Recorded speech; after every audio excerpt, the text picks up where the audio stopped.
ప్రకటన గ్రంథము 5వ అధ్యాయము 6వ వచనం నుంచి 14వ వచనం వరకు మనము ధ్యానించుకుందాము. మొట్టమొదటిగా ఎవరైనా ఒకరు 5వ అధ్యాయము 6వ వచనం నుంచి 10వ వచనం వరకు త్వరగా ఎవరైనా ఒకరు బైబిల్ తీసి చదవవలసిందిగా ప్రభు నామములో నేను మీకు తెలియజేస్తున్నాను. మరియు సింహాసనమునకును ఆ 4 జీవులకును పెద్దలకును మధ్యను వధింపబడినట్లుండిన గొర్రెపిల్ల నిలిచి ఉంట చూచితిని. ఆ గొర్రెపిల్లకు 7 కొమ్ములను 7 కన్నులను ఉండెను. ఆ కన్నులు భూమి ఎందంతటికి పంపబడిన దేవుని 7 ఆత్మలు. ఆయన వచ్చి సింహాసనమందు ఆసీనుడై ఉండుగాని కుడి చేతిలో నుండి ఆ గ్రంథమును తీసుకున్నాడు. ఆయన దాన్ని తీసుకున్నప్పుడు ఆ 4 జీవులను వీణలను ధూపద్రవ్యముతో నిండిన సువర్ణ పాత్రలను పట్టుకొని ఉన్న ఆ 24 పెద్దలను ఆ గొర్రెపిల్ల ఎదుట సాగిలపడ్డారు. ఈ పాత్రలు పరిశుద్ధుల ప్రార్థన. ఆ పెద్దలు, నీవు ఆ గ్రంథము తీసుకొని దాని ముద్రలను పెట్టుటకు యోగ్యుడవు. నీవు వధింపబడిన వాడవై నీ రక్తం ఇచ్చి ప్రతి వంశంలోను ఆయా భాషలు మాట్లాడేవారిలోను ప్రతి ప్రజలోను ప్రతి జనంలోను దేవుని మనుషులు కొని ఆ దేవునికి వారిని రాజ్యముగాను యాజకుడుగాను చేసింది కనుక వారు భూలోకమందు ఏలుదురని కొత్త పాట పాడుతున్నారు. Amen. Thank you. Praise the Lord. దేవుడి యొక్క వాక్యమును దీవించి ఆశీర్వదించును గాక. ఇది నేను మీకు ఆల్రెడీ చెప్పి ఉన్నాను. ఇది మనము పరలోకములో చూస్తున్నటువంటి సన్నివేశం. ఇది పరలోకములో ఉన్నటువంటి సన్నివేశము. మనము ప్రతి ఒక్కరికి ఒక ఆలోచన ఉంటుంది, దేవుడు నా ఎడల కలిగి ఉన్నటువంటి దేవుని యొక్క చిత్తము ఏమిటి అని. మనందరి ఎడల దేవుని యొక్క చిత్తము ఎల్లప్పుడూ ఒకే విధంగా ఉంటుంది. ఆయన చిత్తం ఎప్పుడు కూడా మన ఎడల ఎప్పుడు కూడా మారదు. ఆయన అనుకుంటున్నటువంటి విషయం ఏంటిదంటే యోహాను సువార్త 6వ అధ్యాయము 40వ వచనంలో ఉంటుంది. దేవుని యొక్క వాక్యంలో ఏమని ఉంటుందంటే చూడండి, యోహాను సువార్త 6వ అధ్యాయము 40వ వచనంలో, కుమారుని చూచి ఆయన యందు విశ్వాసముంచు ప్రతివాడును నిత్య జీవము పొందుటయే నా తండ్రి చిత్తము. ఏమనున్నది? కుమారుని చూచి ఆయన యందు విశ్వాసముంచు ప్రతివాడును నిత్య జీవము పొందుటయే నా తండ్రి చిత్తము, అంత్యదినమున నేను వానిని లేపుదును. మనం ఇక్కడ చూస్తున్నటువంటి సన్నివేశము అంత్యకాల సమయంలో పరలోకంలో దేవుడిచ్చేటటువంటి తీర్పులను గురించి, దేవుడు చేయబోయేటటువంటి ఆ గొప్ప కార్యములను గురించి మనం చూస్తున్నాం. అంటే దేవుడు యేసుక్రీస్తు ఏమంటున్నాడు? ఏ ఒక్కరు కూడా నశించకపోవుట ఆయనకి ఇష్టం లేదు. అందరూ నిత్య జీవము పొందుటయే దేవుని యొక్క చిత్తము. ఈరోజు మన యొక్క కుటుంబ సభ్యులు కానీ, మన యొక్క బంధుమిత్రులు కానీ, మన దేశము, మన రాష్ట్రము, మన గ్రామము కానీ, ఏ విధమైన భాషలు మాట్లాడుతున్న వాళ్ళైనా, ఎలాంటి జాతిలో జన్మించిన వాళ్ళైనా, ఎలాంటి తెగలలో ఉన్నటువంటి వాళ్ళైనా, గొప్ప వాళ్ళేమి, కొద్దివారేమి, మహోన్నతులేమి, తక్కువ వారేమి, ప్రతి ఒక్కరు కూడా దేవుడు కోరుకుంటున్నటువంటిది ఆయన ఎడల మన యొక్క చిత్తం ఏంటిదంటే నీవు తప్పకుండా నిత్య జీవమును పొందుటయే, నిత్య జీవమును పొందుటయే. ఆయనే దాని కొరకై మనందరిని రక్షించటానికి ఆయన గొర్రె పిల్ల వలె ఈ లోకంలోనికి వచ్చి, ఇదిగో వధింపబడినటువంటి గొర్రె పిల్లగా ఆయన మనందరి కొరకు ఆయన ఏం చేసినాడు? ఈ లోకంలో మన యొక్క పాప శాపమును తీసివేయటానికై ఆయన బలి అయి ఉన్నట్టుగా మనం ఇక్కడ చూస్తున్నాం. ఇక్కడ వధింపబడినట్లుండిన గొర్రె పిల్ల చూడండి, పరలోకంలో కూడా ఇప్పటికీ దేవుడు వధింపబడినటువంటి ఒక గొర్రె పిల్లగా ఎక్కడ ఉన్నాడు? సింహాసనమునకును ఆ సింహాసనము చుట్టూ 4 జీవులు ఉన్నాయి. ఆ 4 జీవులకును అదేవిధంగా పెద్దలు ఉన్నారు. ఆ పెద్దలకు మధ్య దేవుడు గొర్రె పిల్లని, యేసుక్రీస్తుని వధింపబడినటువంటి గొర్రె పిల్లగా అక్కడ మనం ఆయనని చూస్తున్నాం. ఆ గొర్రె పిల్లకు 7 కొమ్ములు 7 కన్నులు ఉన్నాయి. ఈ యొక్క 7 కన్నులు ఏంటి అంటే లోకమంతటి మీదకి పంపబడినటువంటి దేవుని యొక్క 7 ఆత్మలు. ఆత్మలు చెప్పండి, 7 దేవుని యొక్క ఆత్మలు. దేవుని యొక్క శరీరంలో ఈ కన్నులు అంటే, నోరు అంటే దేవుని యొక్క ప్రవక్తలు. యేసుక్రీస్తు యొక్క ఈ యొక్క సాక్ష్యమంతా కూడా ప్రవచనానుసారమైనది అని మనం బైబిల్లో మనం చదువుతాం. కానీ ఇక్కడ 7 కన్నులు అంటే దేవుని యొక్క 7 ఆత్మలు. మనము యెషయా గ్రంథము 11వ అధ్యాయంలో మనం దేవుని యొక్క 7 ఆత్మలను అక్కడ మనం చూడగలుగుతాము. అదేవిధంగా ఇంకా దేవుని యొక్క వాక్యంలో చాలా దగ్గర దేవుని యొక్క 7 ఆత్మలను గురించి మనం చూస్తాము. అదేవిధంగా ఇక్కడ కొర్రె కొమ్ములు ఉన్నాయి కదా, ఈ కొమ్ములు అంటే దేవుడి యొక్క రాజ్యములు, 7 రాజ్యములు, 7 కాంటినెంట్స్ ఏ విధంగానైతే ఉన్నాయో అదేవిధంగా ఈ రాజ్యములను ఆయనే తన యొక్క కన్నులతోటి పరిపాలిస్తున్నట్టుగా మనం ఇక్కడ చూస్తూ ఉన్నాము. సో ఇక్కడ యోహాను ఏం చూస్తున్నాడంటే సింహాసనం మీద కూర్చుండి ఉన్న వాని చేతిలో ఏమున్నది? గ్రంథము ఉన్నది. ఆయన యొక్క దుఃఖము వేదన ఏంటిదంటే ఈ గ్రంథమును ఎవరు విప్పుతారు? ఈ గ్రంథమును ఎవరు విప్పుతారు? విప్పుటకు యోగ్యుడు అయినటువంటి వ్యక్తి ఏ ఒక్కడు కూడా లేడు కనుక ఆయన ఎంతో బాధతో దుఃఖంతో ఉన్నాడని మనం ఇక్కడ 5వ అధ్యాయం 1వ వచనం 2వ వచనం మనం చదివితే అది మనకు అర్థమవుతూ ఉంటుంది. సో ఆయన యొక్క మెయిన్ ఇంటెన్షన్ ఏంటిది? ఆ యొక్క గ్రంథములో ఏమున్నది? ఈ గ్రంథం ఎప్పుడు తెరవబడుతుంది, ఎప్పుడు ఉంటుందంటే భూమి మీద సంఘం అనేది పరలోకమునకి ఎత్తపడిన తర్వాతకి. ఇది మనం చూస్తున్నటువంటి సన్నివేశం ఎక్కడ? పరలోకంలో జరుగుతున్నటువంటి సన్నివేశం. దేవుడు ప్రతి ఒక్కరికి తీర్పు తీర్చబోయేటటువంటి ఆ సమయమందున ఈ గ్రంథం అనేది విప్పబడుతున్నది. ఎప్పుడైతే సంఘము దేవుని యొద్దకు వచ్చి ఉన్నప్పుడు, శ్రమలు అధికమవుతున్నప్పుడు, గొర్రెపిల్ల ఎవరైతే యేసుక్రీస్తు ఉన్నాడో ఆయన సింహాసనమునొద్దకు సమీపించి ఆ యొక్క సింహాసనం ముందు ఆసీనుడై ఉన్న వాని కుడి చేతిలో నుండి ఆ గ్రంథమును తీసుకున్నటకు యోగ్యుడై ఉన్నటువంటి యేసుక్రీస్తును మనం అక్కడ గమనిస్తూ ఉన్నాం. ఆయన కుడి చేతిలో నుండి ఆ గ్రంథమును తీసుకున్నాడు. చూడండి, వధింపబడినటువంటి ఈ గొర్రెపిల్ల ఆయన యోగ్యత కలిగినటువంటి వ్యక్తి, యోగ్యుడు అని ఇక్కడ మనము ఎక్కడ చదువుతాం చూడండి. ఆయన రకషందల బరియాల రకదురబడ ఇదే అధ్యాయంలో ఉంటుంది. ఆయన యోగ్యుడు అని ఉంటుంది. చూడండి ఎక్కడ ఉన్నది? ఆ గ్రంథమును తీసుకొని 10వ వచనంలో ఉంది. మనం చదివినటువంటి ఆ 10వ వచనం. ఆ పెద్దలు నీవు ఆ గ్రంథమును తీసుకొని దాని ముద్రలను విప్పుటకు యోగ్యుడవు. ఆ గ్రంథమును తీసుకొని ఆ ముద్రలను విప్పుటకు నువ్వు యోగ్యుడు. ఎందుకు ఆయన యోగ్యుడు అంటే ఆయన మనందరి నిమిత్తమై గొర్రె పిల్లగా ఈ లోకంలోనికి వచ్చి మనందరిని రక్షించడానికి ఆయన గొర్రె పిల్లగా ఈ లోకంలోనికి వచ్చి ఉన్నాడు. ఎప్పుడైతే ప్రతి ఒక్కరికి తీర్పు తీర్చడానికై ఆయన సింహం వలె ఇప్పుడు ఆ యొక్క స్థితిలో ఉన్నాడు. సింహాసనం అందు కూర్చుండవాని ఒక కుడి చేతిలో నుండి ఆ యొక్క గ్రంథమును తీసుకొని ఉన్నాడు. ఆయన ప్రతి ఒక్కరిని రక్షించడానికి ఆయన గొర్రెపిల్ల వంటి సాధువైనటువంటి మృదువైనటువంటి మనస్సు కలిగిన వాడు. అంత మాత్రమే కాదు, ఆయన సాతానుని జయించి ఉన్నాడు. అందుకని యోగ్యుడు.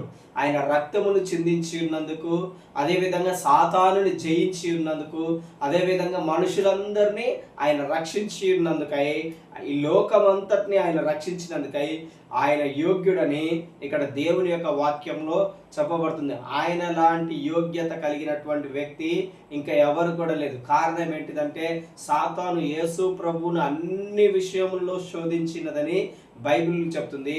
ఆయన ఏ విషయంలో కూడా ఓడిపోలేదు. ప్రతి విషయంలో ఆయన సాతానుని జయించి ఆయన విజయం పొందుకున్నాడు. అదేవిధంగా మరణం యొక్క బలము కలిగిన వారిని, ఆ అపవాదిని, సాతానుని కూడా సిలువలో ఆయన నాశనం చేసి ఉన్నాడు. కనుక దేవుని యొక్క వాక్యంలో ఏం చెప్పబడుతుంది? ఆ గ్రంథమును విప్పుటకు ఆయన యోగ్యత, అర్హుడు కలిగినటువంటి వ్యక్తి. సో ఇక్కడ దేవుని యొక్క సంఘమును మనం చూస్తున్నాం. 24 పెద్దలు. ఈ 24 పెద్దలు ఎవరంటే దేవుని యొక్క సంఘము. వాళ్ళు యాజకులుగా మనకంటే ముందుగా దేవుని కొరకు ఎవరైతే ఏర్పాటు చేయబడి మనందరికంటే ముందుగా ప్రభు యొద్దకు చేరి దేవుని యొక్క రాజ్యంలో వాళ్ళు మనందరి నిమిత్తమై యాజకులుగా ఉన్నారు. మనమందరం దేవునికి రాజులైన యాజక సమూహమై ఉన్నాము. మనందరి నిమిత్తమై వాళ్ళు అక్కడ ప్రతినిధులుగా ఉన్న సంఘము తరపున ఆ 24 మంది పెద్దలు సంఘము తరపున ప్రతినిధులుగా ఉన్నారు. ఎవరు 24 పెద్దలంటే సంఘము. ఎవరు ఈ 24 పెద్దలంటే దేవుని యొక్క సంఘము. సంఘం అనేది ప్రభు యొద్దకే ఎత్తబడి ఉన్నది కనుక సో సంఘమునకు ప్రతినిధులుగా మనమందరం దేవుని యొక్క సంఘం అయి ఉన్నాము. సో మనందరికంటే ముందుగా వాళ్ళు పరలోకంలో చేరి ఉన్నారు కనుక దేవుడు సంఘమునకు యాజకులుగా వారిని మన కొరకు ప్రతినిధులుగా నియమించి ఉన్నారు.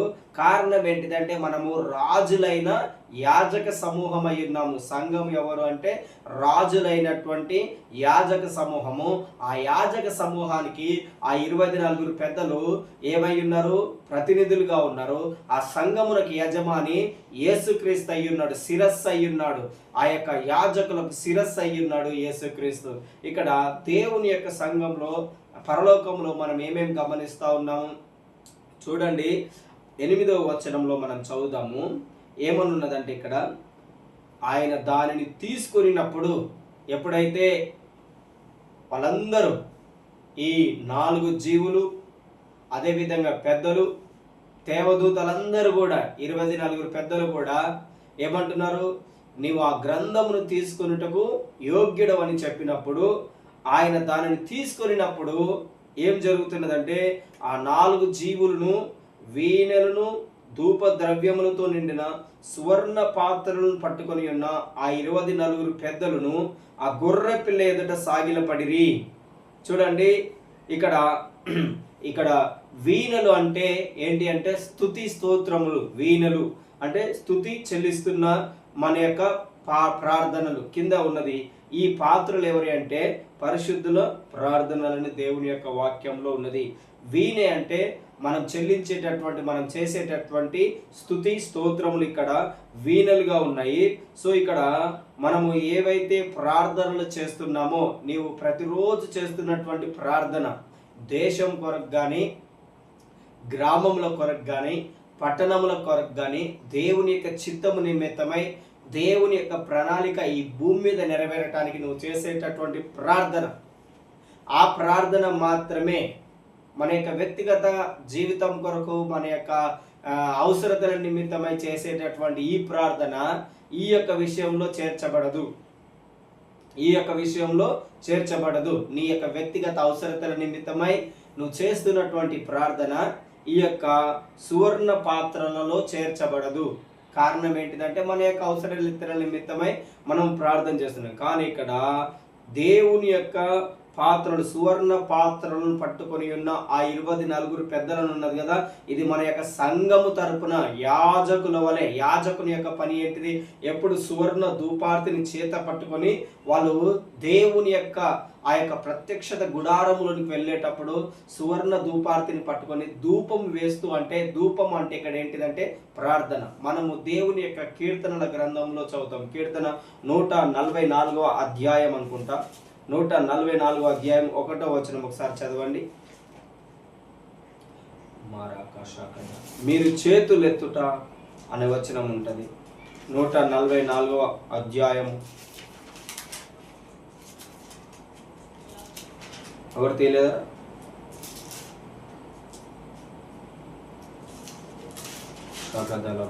చూడండి, నాకు ఆశ్రయ దుర్గమగు యెహోవా సన్నుతింపబడును గాక. ఆయన నా చేతులకు యుద్ధమును, నా వ్రేళ్లకు పోరాటమును నేర్పువాడై ఉన్నాడు. 141వ అధ్యాయము 2వ వచనం. నా ప్రార్థన ధూపము వలెను, నేను చేతులెత్తుట సాయంకాల నైవేద్యము వలెను నీ దృష్టికి అంగీకారములగును గాక. చూడండి, మన యొక్క ప్రార్థన అనేది ధూపము వలె దేవుని యొక్క సన్నిధికి చేరుతుంది. మన యొక్క ప్రార్థన దేవుని యొక్క సన్నిధికి ఎలా చేరుతున్నది? ధూపము వలె. ఇక్కడ మనం చేసినటువంటి ప్రార్థనలు సంఘము దేశ క్షేమాభివృద్ధి కొరకై, సంఘ క్షేమాభివృద్ధి కొరకై, అనేకుల క్షేమాభివృద్ధి కొరకై, దేవుని యొక్క చిత్తము జరగడానికి ఏదైతే ప్రార్థన వారు చేస్తున్నారో ఆ ప్రార్థన దేవుని యొక్క సన్నిధికి ధూపము వలె పరలోకములోనికి వెళుతున్నది కనుక ఆ ప్రార్థనని మన యొక్క ప్రతినిధులుగా ఉన్నటువంటి 24 పెద్దలు ఆ సువర్ణ పాత్రల్లో ఆ ప్రార్థనను పట్టుకొని ఉన్నారు. ఇక్కడ దేవుని యొక్క వాక్యం ఏమున్నది?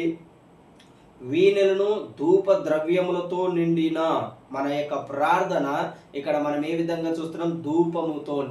ధూప ద్రవ్యముతో నిండిన సువర్ణ పాత్రను పట్టుకొని ఉన్న ఆ 24 పెద్దలను ఆ గొర్రె పిల్ల ఎదుట సాగిలపడిరి. ఈ ప్రార్థనలు ఎవరి అంటున్నారు? పరిశుద్ధుల ప్రార్థనలు. మనమందరం పరిశుద్ధులము. ఒకటి ఎప్పుడు నీ యొక్క హృదయంలో జ్ఞాపకం ఉంచుకోవాలి. ఏంటిదంటే, నువ్వు ఎప్పుడైనా యేసుక్రీస్తు రక్తంలో కడగబడినప్పుడు, లేదంటే యేసుక్రీస్తు నీ యొక్క హృదయంలోనికి వచ్చి ఉన్నప్పుడు నువ్వు పరిశుద్ధుడవి. నెంబర్ 1. నెంబర్ 2, నీవు భూ సంబంధమైనటువంటి వ్యక్తిగా ఉండవు. నెంబర్ 2 ఏంటిదంటే, నువ్వు భూ సంబంధమైనటువంటి వ్యక్తిగా, ఈ లోకానికి సంబంధించినటువంటి వ్యక్తిగా ఉండవు. ఎప్పుడైతే యేసుక్రీస్తు నీ యొక్క హృదయంలోనికి ఆయన వస్తాడో, నువ్వు ఎప్పుడైతే దేవుడిని స్తుతిస్తూ ఆయనను గణపరుస్తుంటావో, నువ్వు ఈ లోకానికి సంబంధించినటువంటి వ్యక్తివి కాదు, నువ్వు పరలోకమునకు సంబంధించినటువంటి వ్యక్తివిగా ఉంటావు. లోకములో సంఘము ఉండదు. సంఘం ఎప్పుడు ఎత్తబడిన స్థితిలో ఉంటుంది. సంఘం ఎప్పుడు పైన ఉన్నత స్థితిలో ఉంటుంది. ఎప్పుడు కూడా సంఘం అనేది లోకములో ఉండకుండా పైన యేసు ప్రభుతో కలిసి ఉంటుంది. కనుక వారు ఈ భూలోకమును పరిపాలిస్తారని దేవుని యొక్క వాక్యంలో మనం ఇక్కడ చదవచ్చు. ఇక్కడ ఇదే అధ్యాయములో 10వ వచనంలో మనం చూసినట్లయితే వాళ్ళు ఏమనున్నది? భూలోకమందు, hallelujah, thank you Lord, thank you Jesus, thank you Lord. వాళ్ళు భూలోకమందు ఏలుదురు. ఏమనున్నది? మనం చదివినటువంటి 10వ వచనంలో ఏమున్నది?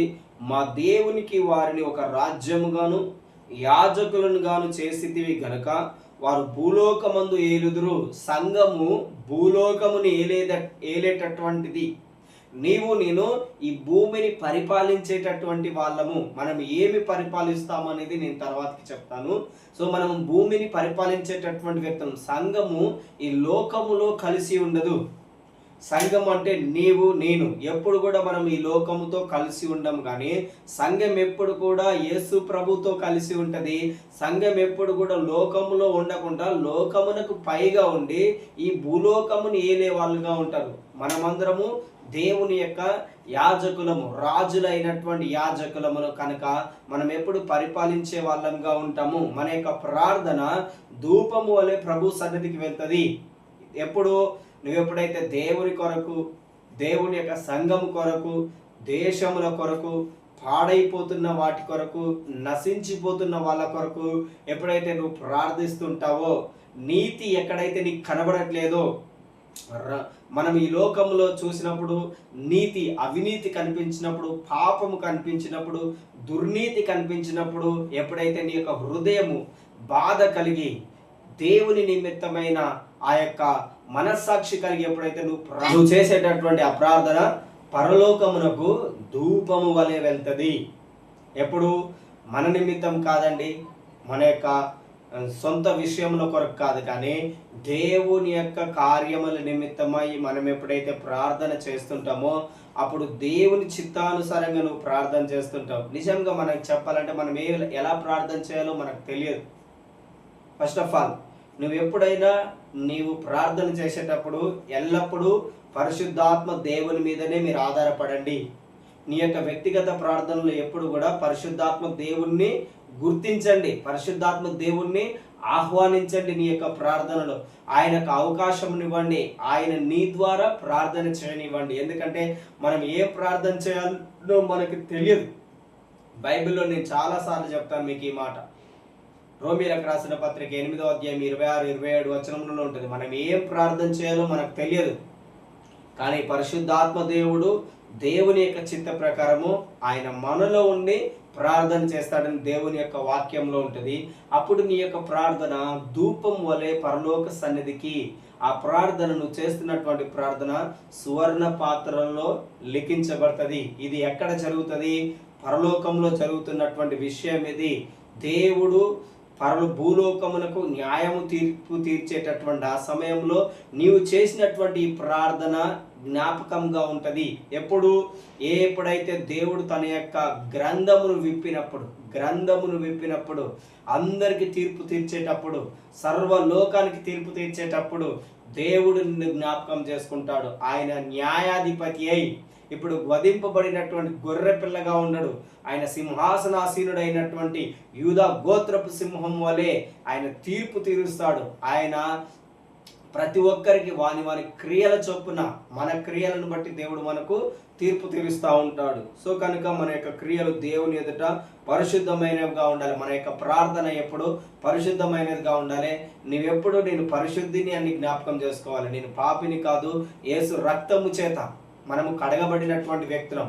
ఆయన మనల్ని ఎలా సంపాదించినాడని దేవుని యొక్క వాక్యంలో మనము 1 పేతురు 1:18-19 వచనములు చూసినట్లయితే, మన యొక్క పితృపారంపర్యమైనటువంటి మన పితరులు ఏదైతే దోషములు, అపరాధములు, వ్యర్థమైన విగ్రహములను ఆరాధిస్తూ వ్యభిచారము చేత, త్రాగుడు, మద్యము చేత ఏ క్రియలైతే వాళ్ళు కలిగి ఉన్నారో ఆ క్రియలన్నింటి నుండి యేసుక్రీస్తు ఆయన మనల్ని విమోచించటానికి క్షేమైపోయేటటువంటి వస్తువులైనటువంటి వెండి, బంగారము చేత ఆయన మనల్ని విమోచించలేదు. ఇప్పుడు మనము చూస్తున్నటువంటి ఈ లోకమును చూసినట్లయితే, ఇప్పుడు నేను చెప్పినటువంటి మాటలు మనకు సరిపోతాయి. మనము ఒకప్పుడు దేవుని తెలియనటువంటి వ్యక్తులంగా ఉన్నాం. కానీ మన పితరులందరూ, లేదంటే మన యొక్క తల్లిదండ్రులు మొదలుకొని వాళ్ళందరూ ఏ విధంగా ఉన్నారు? వ్యర్థమైన వారి యొక్క పితృ పారంపర్యమైనటువంటి ఆచారమును వెంబడించినటువంటి వ్యక్తులుగా ఉన్నారు. అలాంటి తరములలో ఉన్నటువంటి మనల్ని ఆయన విమోచించడానికి, అంటే ఆయన మనల్ని పరిశుద్ధులుగా చేయడానికి, ఆయన నశించిపోయేటటువంటి బంగారం చేత కానీ వెండి చేత కానీ ఆయన మనల్ని కొనలేదని దేవుని యొక్క వాక్యంలో ఉంది. ఆయన మనల్ని దేని చేత కొని ఉన్నాడు అంటున్నాడు? నిర్దోషమును నిష్కలంకమునైనటువంటి అమూల్యమైన రక్తము, అనగా గొర్రెపిల్ల, నిష్కల్మషమైనటువంటి గొర్రెపిల్ల రక్తం చేత ఆయన మనల్ని విలువ పెట్టుకొని ఉన్నాడు. చూడండి, యేసుక్రీస్తు నశించిపోయే వస్తువు చేత నిన్ను సంపాదించలేదు. ఈ లోకంలో మనం ఏది సంపాదించినా అది నశించిపోయేదే. నువ్వు ఏది సంపాదించు, ఆహారం సంపాదించినా అది నశించిపోయేదే. నువ్వు బంగారం సంపాదించినా అది నశించిపోయేదే. నువ్వు డబ్బులు సంపాదించినా నశించిపోయేదే. వెండి సంపాదించినా అది నశించిపోతుంది. ఏదైనా నశించిపోతుంది. కానీ యేసుక్రీస్తు సంపాదించినటువంటి ఆ సంపాదన మనం దేవుని యొక్క సొత్తు అయి ఉన్నాం కనుక ఆయన మనల్ని ఎన్నడూ కూడా నశింప చేయడు. కారణము, ఆయన తన యొక్క విలువైన రక్తము చేత మనల్ని ఆయన విలువ పెట్టి కొన్నాడు కనుక నువ్వు దేవుని దృష్టిలో చాలా ప్రత్యేకమైనటువంటి వ్యక్తివి. ఆయన ఆ తీర్పు తీర్చే సమయంలో మనము దేవుని ఎదుట పరిశుద్ధులంగా కనబడాలి. మన కొరకు ప్రతినిధులుగా ఉన్నటువంటి ఆ 24 పెద్దల ఎదుట మనము కూడా యాజకులైన రాజుల వలె. ఇక్కడ చూడండి, దేవుని యొక్క వాక్యంలో చూడండి 10వ వచనము మనం చూసినట్లయితే, ఆ పెద్దలు, నీవు ఆ గ్రంథమును తీసుకొని దాని ముద్రలను విప్పుటకు యోగ్యుడు, నీవు వధింపబడిన వాడవై నీ రక్తం ఇచ్చి. ఇప్పటి వరకు నేను చెప్పినటువంటి ఈ యొక్క వచనములన్నీ కూడా ఇదిగో ఈ వచనం వరకు యోగ్యుడవు, నీ వధింపబడిన వాడవై, ఆయన వధింపబడిన వాడై ఆయన రక్తం ఇచ్చి. చూడండి, ప్రతి వంశములో నెంబర్ 1, ప్రతి వంశంలో నెంబర్ 2, ఆయా భాషలు మాట్లాడి వారిలోను, ప్రతి ప్రజలోను, ప్రతి జనములోను దేవుని కొరకు మనుషులను కొన్నాడు ఆయన. చూడండి, ప్రతి వంశములో, ప్రతి భాష మాట్లాడే వారిలోను, ప్రతి ప్రజలలోను, ప్రతి జాతిలోను, ప్రతి జనములోను దేవుని కొరకు నువ్వు ఈ రోజులో ఈ ప్రపంచంలో ఏ మారుమూల ప్రాంతమునకైనా వెళ్ళు, ఏ పట్టణమునకైనా వెళ్ళు, ఏ గ్రామమునకైనా వెళ్ళు, దేవుడు అనేక జనములను ఆయన ఏం చేసి ఉన్నాడు? తన కొరకు మనుషులను సంపాదించి ఉన్నాడు. దేవుని యొక్క వాక్యంలో కీర్తన 2వ అధ్యాయం 8వ వచనంలో ఉంటుంది, నన్ను అడుగుము, జనములను నీకు స్వాస్థ్యంగాను నీకు సొత్తుగా నిచ్చెదనన్నాడు. దేవుడు ఆయన ఇప్పటి వరకు మనందరి కొరకు పరలోకంలో విజ్ఞాపన చేస్తా ఉన్నాడు. యేసుక్రీస్తు విజ్ఞాపన చేస్తున్నాడు. ఏమని విజ్ఞాపన చేస్తున్నాడు? దేవా, ప్రతి ఒక్కరూ రక్షించబడాలి, ఏ ఒక్కరు కూడా నశించిపోకూడదు అని ఆయన విజ్ఞాపన చేస్తున్నాడు. అదేవిధంగా ఈరోజు నీవు నేను కూడా మనము కూడా అదే విధంగా ప్రభువా నన్ను అడుగుము, జనములను నీకు స్వాస్థ్యంగా ఇస్తానన్నావు, నీకు సొత్తుగా ఇస్తానన్నావు. సో నువ్వు ప్రతి ఒక్కరు మనం ఈ యొక్క విజ్ఞాపన ప్రార్థనలో దేవునితో పాటు మనము ఏమై ఉండాలి, ఆయనతో పాటు కలిసి మనం పోరాడాలి. ఈ యొక్క విజ్ఞాపన ప్రార్థనలో ప్రతి ఒక్కరం యేసు ప్రభువుతో పాటు మనం లోకమును రక్షించే విధంగా మనం ప్రార్థన చేయాలి. మీరందరూ ప్రేయింగ్ హైడ్ అనే బుక్ ఉంటుంది, ఇంగ్లీష్లో ఉంటుంది. ప్రేయింగ్ హైడ్ రాసుకోండి, ప్రేయింగ్ హైడ్. ఈ బుక్ ఉంటుంది. ఈ యొక్క బుక్ని మీరు చదవండి. మన యొక్క తరం వారికి ఈ యొక్క బుక్ గురించి ఒకరికి తెలియకపోవచ్చు. ఈ యొక్క తరంలో ఉన్నటువంటి జనులకి ఈ యొక్క ప్రేయింగ్ హైడ్ అనే బుక్ గురించి ఎవరికి తెలియకపోవచ్చు. ఒకవేళ నీకు ఎక్కడ దొరకకపోతే గూగుల్లో మీరు సెర్చ్ చేయండి, praying hide book in PDF అని కొట్టండి, మనకి ఇంగ్లీష్లో వస్తుంది. సో తెలుగులో ఒకవేళ వస్తే ట్రై చేయండి. మీరు తెలుగు వచ్చినా ఇంగ్లీష్ వచ్చినా చదవడం వచ్చు కనుక కొద్దిగా మీకు అర్థమవుతుంటుంది, దానిని మీరు చదవండి. Praying hide. ఆయన ఆ బుక్ రాసినటువంటి వ్యక్తి, ఆయన అమెరికాకు చెందినటువంటి వ్యక్తి, ఒక మిషనరీగా మన యొక్క దేశంలోనికి వచ్చాడు. మన యొక్క దేశమునకు వచ్చి ఉన్నటువంటి వ్యక్తి ఆయన. ఎక్కడి నుండి? అమెరికా దేశం నుండి మన యొక్క భారతదేశంలో పంజాబ్ రాష్ట్రానికి వచ్చి, పంజాబ్ రాష్ట్రంలో ఆయనకు తెలియని భాష, తెలియని వ్యక్తుల మధ్యలో దేవుడు పరిశుద్ధాత్మ ద్వారా ఆయన ప్రేరేపించబడిన వాడై, పరిశుద్ధాత్మతో నింపబడినటువంటి యవ్వన వ్యక్తిగా ఆయన చనిపోయినప్పుడు ఆయన యొక్క వయసు 29 సంవత్సరములు. అంటే ఆయన 20 సంవత్సరముల వయసు అప్పుడు మన యొక్క భారతదేశమునకు రావచ్చు. అదే నేను చదివి ఉన్నాను. 20 సంవత్సరముల వయసు అప్పుడు ఆయన మన భారతదేశమునకు వచ్చిన ఆయన ప్రార్థన లేకుండా మన జీవితంలో ఏది కూడా జరగదు అని ఆయన తెలుసుకొని ఆయన ఎల్లప్పుడూ ప్రార్థననే చేసేవాడంట. ఆయన గొప్ప గొప్ప మీటింగ్స్, క్రూసేడ్స్ జరగాలని ప్రార్థన చేయలేదు. ఆయన ఎప్పుడు రహస్యంగా, ఒంటరిగా కొన్ని నెలల వరకు అన్నము ఆహారం తినకుండా ఆయన కన్నీరు కారుస్తూ ఏడుస్తూ ఆయన ప్రార్థన చేస్తూనే ఉండేవాడంట. కొన్ని రాత్రులు చలికాలంలో ఆయన ఒక రోజు ప్రార్థనకు వెళ్ళి అక్కడనే ఉండిపోయి ఎడారిలో, లేదంటే అరణ్యంలో, ఎడారిలో కాదు, పొదల మధ్యలో ఎక్కడో ఉండి ఒంటరిగా ఆ చెట్ల మధ్యలో ప్రార్థన చేస్తున్నాడు. ఎప్పుడు? శీతాకాల సమయంలో, చలికాలంలో. ఆ చలికాలంలో కూడా ఆయన ప్రార్థన చేస్తుంటే ఆయన ప్రార్థన ఆ వేడికి ఆయన ముఖమంతా, ఆయన శరీరం అంతా చెమట అయిపోయిందంట. అంత చలిలో కూడా ఆయన యొక్క అంత తీవ్రత కలిగి ప్రార్థన చేస్తున్నాడు. అంతగా మనం మన యొక్క ప్రార్థన తీవ్రతని మనం కూడా కలిగి ఉండాలి. ఆయన వేరే దేశం నుండి వచ్చి మన భారతదేశం కొరకు, నశించిపోతున్నటువంటి మన దేశం కొరకు ప్రార్థన చేసాడు. మనము మన దేశంలో ఉండి మన యొక్క దేశ ప్రజల కొరకు కూడా మనము ప్రార్థన చేయలేకపోతున్నాము. కానీ ఈరోజు మనమందరం ఒక నిర్ణయం తీసుకోవాలి. నశించిపోతున్నటువంటి వ్యక్తుల కొరకు మనము ప్రార్థన చేయాలి. ఆయన వయసు 29 సంవత్సరములు. ఆయన చనిపోయినప్పుడు ఆయన యొక్క శరీరమును గుర్తించినప్పుడు ఆయన యొక్క హృదయం అంట ప్రార్థన చేసి చేసి చేసి ఎడమ రోకు ఉండాల్సినటువంటి హృదయము, ఆ గుండె కుడి రోకుకి కదిలిపోయిందంట. కేవలము ప్రార్థన ప్రార్థన ప్రార్థన, అన్నము లేదు. ఒక్కోసారి నేను విన్నాను 30 రోజులు కంటిన్యూస్, ఉదయము పగలు రాత్రి, ఉదయము రాత్రి పగలు 30 రోజుల వరకు అదే విధంగా ఒకే విషయమై ప్రార్థన చేస్తున్నాడంట. ఆ బుక్ చదివినప్పుడు నాకు అనిపించింది, నేను కూడా ఈ విధంగా ప్రార్థన చేయాలని. మనము తప్పకుండా అలాంటి బుక్స్ని మనం చదవండి. ప్రేయింగ్ హైడ్ రాసుకోండి, ప్రేయింగ్ హైడ్. ఎప్పుడైతే నువ్వు ప్రార్థన చేసే ఒక విజ్ఞాపనకర్తగా ఉన్నప్పుడు తప్పకుండా నువ్వు అనేక జనములను రక్షించడానికి ఒక పాత్రగా దేవుడి నిన్ను వాడుకుంటాడు. ఇక్కడ చూడండి, నువ్వు ప్రతి ఒక్కరి కొరకు ప్రార్థన చేయమని చెప్తున్నాడు. దేవుడు ప్రతి ఒక్కరిని ఆయన రక్షించినాడు. ప్రతి జాతిలోను, ప్రతి ప్రజలోను, ప్రతి భాష మాట్లాడే వారిలోను, ప్రతి ఒక్కరిలో నుండి దేవుని కొరకు ఆయన మనుషులను కొన్నాడు. నీ యొక్క ప్రార్థన ద్వారా ఎంతో మంది రక్షించబడవచ్చు. మన యొక్క ప్రార్థన వ్యర్థమైపోయేటటువంటి ప్రార్థన కాదు. నువ్వు ఎప్పుడైతే ఈ విధంగా ప్రార్థన చేస్తావో దేవుని యొక్క వాక్యంలో ఏం చెప్తున్నాడు? నువ్వు భూలోక రాజ్యమును ఏలుతావు. ప్రార్థన చేసేటటువంటి వ్యక్తి మాత్రమే ఈ యొక్క భూలోకముని పరిపాలించగలుగుతాడు. ఆత్మీయ మండలంలో, శరీర సంబంధంగా కాదు, ఆత్మీయ అనుసారంగా, ఆత్మానుసారంగా నువ్వు ఈ భూలోకముని పరిపాలించగలుగుతావు, ఈ లోకముని పరిపాలించగలుగుతావు. ప్రార్థన లేనటువంటి వ్యక్తి, వాక్యము లేనటువంటి వ్యక్తి జీవితంలో ఏమి కూడా ఉండదు.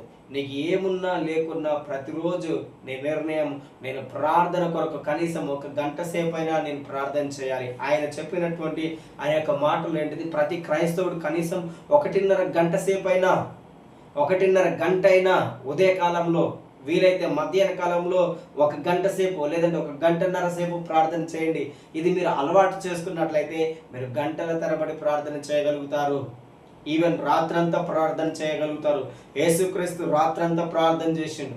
అపోస్తులందరూ కూడా రాత్రంతా ప్రార్థన చేసి ఉన్నారు. సో మనం కూడా ప్రార్థనలో రాత్రి అంతా గడిపే వారంగా ఉన్నప్పుడే మనం ఈ భూలోకమును ఏలే వారంగా ఉంటాం, అనేకులను రక్షించే వాళ్ళంగా ఉంటాం.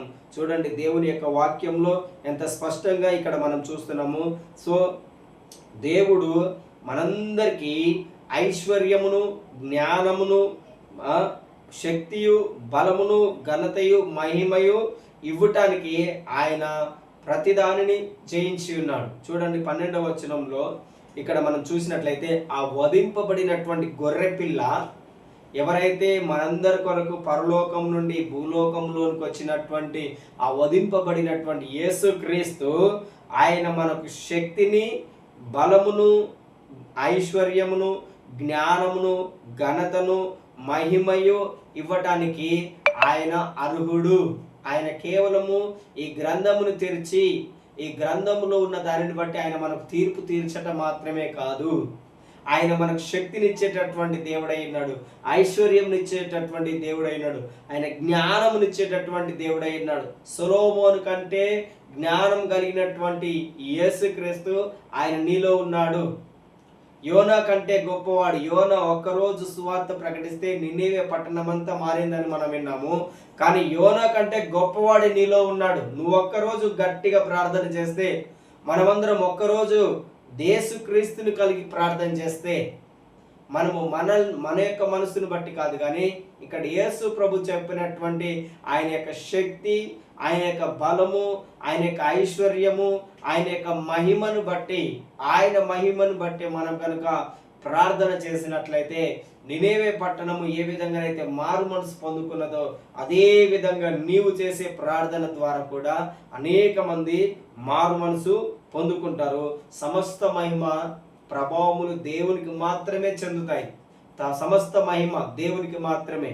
ఇక్కడ ఏ ఒక్కరు కూడా ఘనత పొందడానికి అర్హత కలిగిన వాళ్ళం కాదు. మనల్ని ఘనపరిచేవాడు దేవుడు మాత్రమే. మనం అతిశయించ వీలు లేదని దేవుని యొక్క వాక్యంలో ఉంది.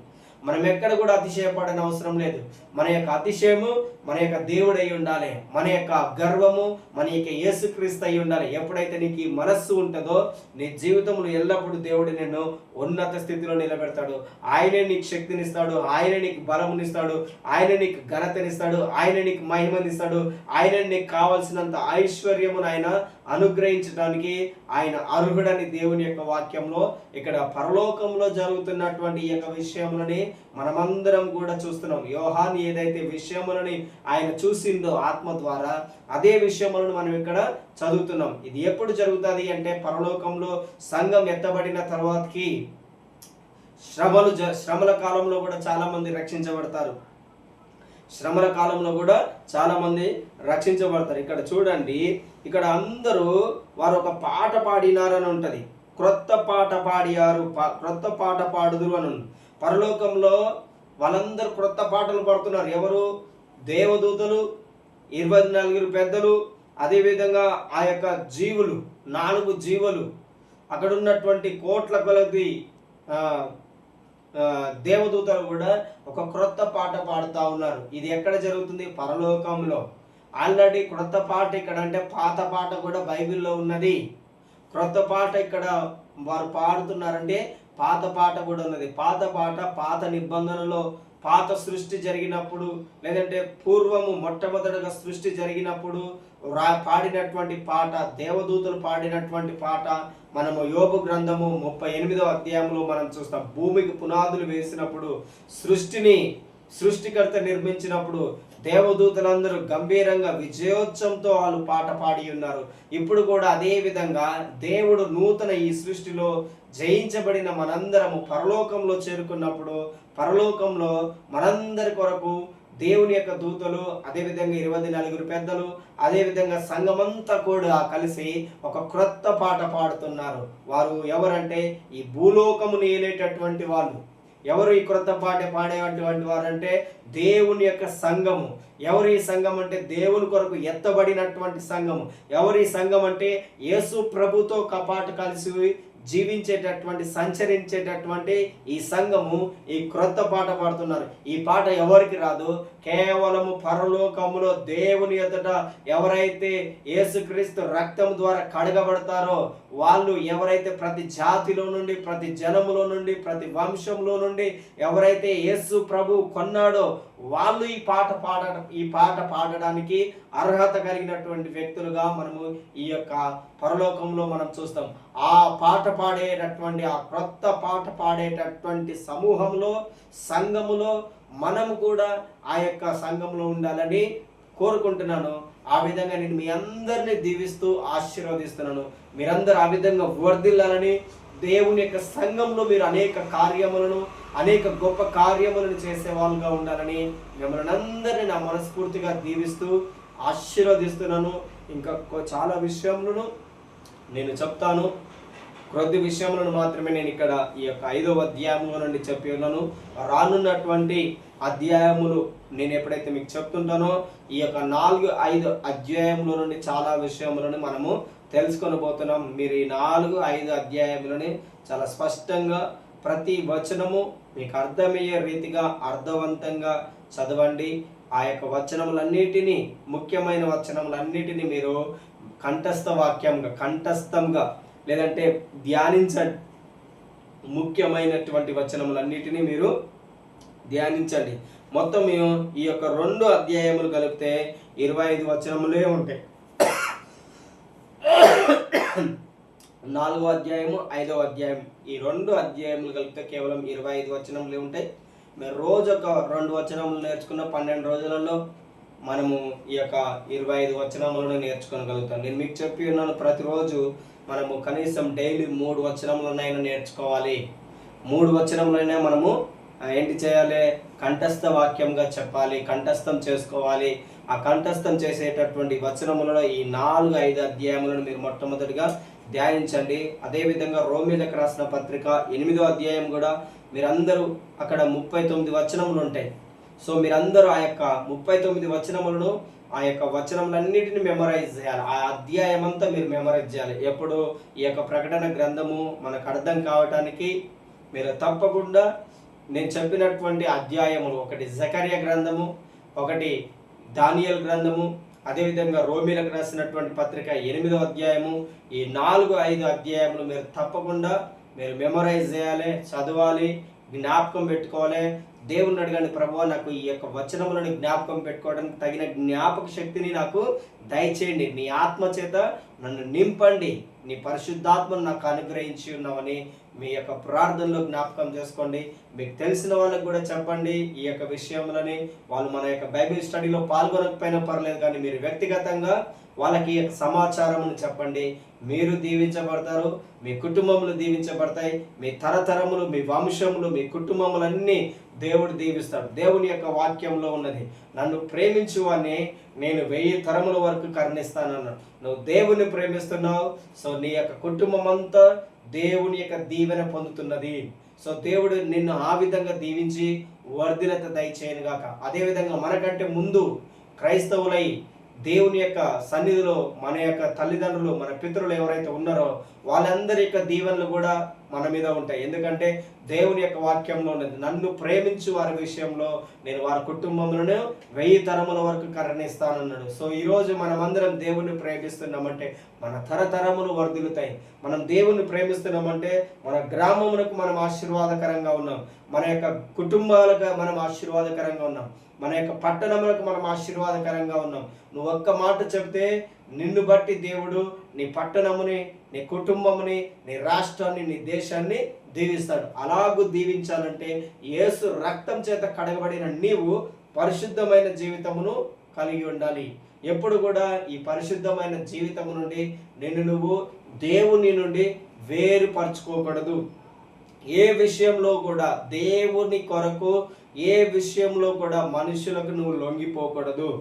ఏ విషయంలో కూడా నీవు దేవుని తిరస్కరించకూడదు.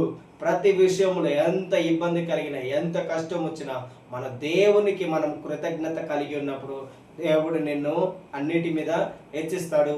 అలాగ నువ్వు ఉన్నప్పుడే ఈ భూలోకముని యేసు ప్రభు చెప్పినట్టు నువ్వు ఏలుతావు. నువ్వు సంఘంలో ఉన్నావు కనుక నువ్వెప్పుడు పైవాడుగానే ఉంటావు, నువ్వెప్పుడు క్రిందివాడుగా ఉండవు. నువ్వు ఏలుతావు. యేసు ప్రభుతో పాటు కలిసి నువ్వు జీవించగలుగుతావు. దేవుడి యొక్క వాక్యమును దీవించి ఆశీర్వదించిన గాక. God bless you. Praise the Lord. మీ అందరికీ ఒకవేళ నేను చెప్పినటువంటి ఈ విషయం మీకు అర్థం కాకపోయినట్లయితే మరి ఒకసారి వినండి. యూట్యూబ్లో నేను తప్పకుండా పెడతాను, మీరు వినండి. మరలా నేనేం చెప్పినానో అర్థం చేసుకోండి. ఒకవేళ మనకు నేను చెప్పిన ప్రతి మాట ఒకేసారి ఎవరికి గుర్తుండదు, నాకు గుర్తుండదు. నేను ఏదైతే మెసేజ్ నాకు హృదయముకి అత్తుకుంటుందో ఆ మెసేజ్ నాకు అర్థం కాకపోతే యూట్యూబ్లో ఎప్పుడు పెడితే అప్పుడు నేను వింటాను. అది ఎప్పుడైతే అప్లోడ్ చేస్తారో అప్పుడు నేను వెంటనే ఆ మెసేజ్ వింటాను. మీరు కూడా అలాంటి యాటిట్యూడ్ కలిగి ఉండాలని ప్రభునామంలో నేను మిమ్మల్ని దీవిస్తూ ఆశీర్వదిస్తున్నాను. God bless you. Praise the lord.